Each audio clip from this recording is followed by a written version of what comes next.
লজ্জা লাগে না তোমার? বউকে দিয়ে গাড়ি মুছাচ্ছ, সারাদিন অনেক কষ্ট করে রোজা রেখে অসুস্থ হয়ে গেছি। যদি না মুছতে পারো তাহলে বিক্রি করে ফেলাও, বিক্রি করে আমার টাকা আমার দিয়ে দাও। রোজা তুমি রাখছো তো আমিও রাখছি, কথা কম কইয়া গাড়ি মোছো, বেশি পাকনামি করো না। গাড়ি মোছলে গাড়ি সুন্দর থাকবো। এত কিছু বুঝি না, গাড়ি বিক্রি করে আমার টাকা আমার দিয়ে দাও, না দিলে তোমার সাথে গ্যাঞ্জাম হবে। বরিশাল যায় সরে আমি জায়গা কিনবো। মাথাটা গরম করো না, বুঝো না? মাথাটা গরম করিয়া মাইটটার খাইও না। গাড়ি মোছ, গাড়িটা সুন্দর করে মোছো, মোছলে জিনিস ভালো থাকবে। তুমি গাড়ি দিতে এত সুন্দর রাখবা তাহলে একটা কামড়া লইয়ে লিও। আবার কয় কি ভাত খেতে ভাত পাই না, আমার কাম লাগতাম। কামড়া না হলে নিজেটা নিজে মুছে মুছে লবা। তোমার মুছতে তুমি মোছো, আমি মুছতে পারতাম না।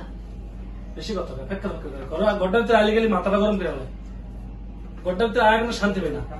না নিচে মোছো। রোজা রাখো, রোজা রাখতে কত কষ্ট করে রাখতে। না রোজা আমি যাই না, তুমি যাও খালি। শরীরটা অসুস্থ হয়ে গেছে, এটাই শোনে না। হ্যাঁ গাড়ি মুছে দাও, হ্যাঁ রে এটা করো এটা করো।